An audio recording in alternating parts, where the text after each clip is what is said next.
On l'a déjà vu à moult reprises, si la NES avait été un tout petit peu plus puissante, elle aurait été la reine des jeux d'action. Et ce n'est pas l'excellent Metroid qui pourrait venir contredire cette affirmation. Sous ses airs de jeu simplistes, Metroid est aujourd'hui encore considéré comme une référence dans le milieu des speedrunning et sa carte gigantesque en fait un jeu d'action-aventure que les joueurs de la génération 8 bits ne sont pas prêts d'oublier. Metroid, c'est avant tout une ambiance particulièrement soignée. Les graphismes ne sont pas super élaborés, mais les faibles capacités de la NES arrivent pourtant à bien donner vie à une planète hostile et vaste. Les environnements différents sont nombreux et le joueur devra pratiquement tous les visiter s'il souhaite obtenir tous les power-ups.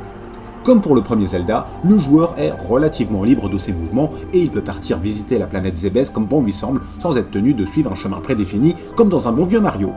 L'acquisition des power-ups se révèle alors essentielle par la suite, car certaines portes ne s'ouvriront que si on les blaste avec un missile ou avec un certain type de laser. Metroid aura aussi marqué toute une génération grâce à son excellent thème musical qui fait partie des plus connus dans le paysage vidéoludique actuel. Il aura su contribuer à rendre les parties dynamiques et entraînantes, et malgré la grande difficulté du jeu, il procure une bonne dose de courage et donne toujours envie d'aller plus loin. A l'époque, le système de sauvegarde par pile n'était pas encore vraiment au point et les joueurs américains et européens devaient se taper un mot de passe de 24 lettres pour pouvoir sauvegarder leur progression. Comme il y avait des petits caractères et des gros, on se plantait souvent et il fallait prendre grand soin de bien les écrire sous peine de se faire rembarrer vite fait par la console. C'était carrément frustrant, mais en entrant le bon code, on pouvait avoir la chance d'incarner l'un des tout premiers personnages féminins de l'histoire du jeu vidéo. Et ça, ce n'était pas rien.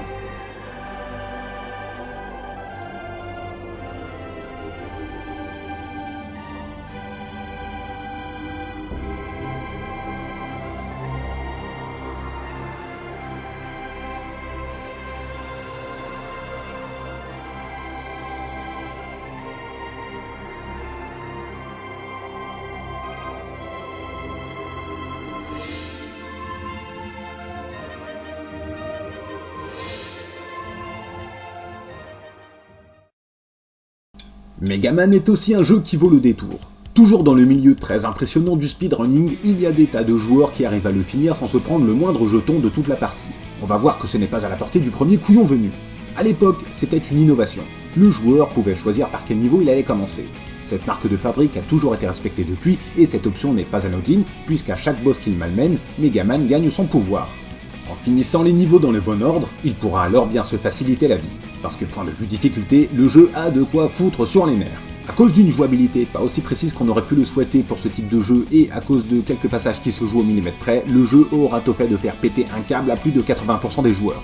Après, il y aura les plus persistants qui essayeront de retenir tous ces foutus patterns par cœur et qui arriveront, au terme d'un entraînement intensif, à se boucler le jeu sans même avoir envie de buter quelqu'un après. Et ça, c'est pas évident. Sur le plan de la frustration, Megaman peut se vanter de placer la barre très haut. Dès les premières secondes de chaque monde, on s'en prend plein la gueule pour pas un rond. Passer le premier tableau du niveau d'Elekman relève de l'exploit, et rester zen dans l'eau glacée du niveau de Iceman relève du surnaturel. Une fois qu'on arrive devant le boss, les choses sérieuses commencent réellement et le temps du joueur est alors compté. Mais il faut déjà arriver devant le boss et c'est pas donné à tout le monde, hein, alors faites pas chier. Le jeu ne proposait pas non plus de système de sauvegarde et personne n'avait jugé bon de programmer des mots de passe. Donc il fallait tout se refaire depuis le début à chaque partie. Ouais, à l'époque on en voulait.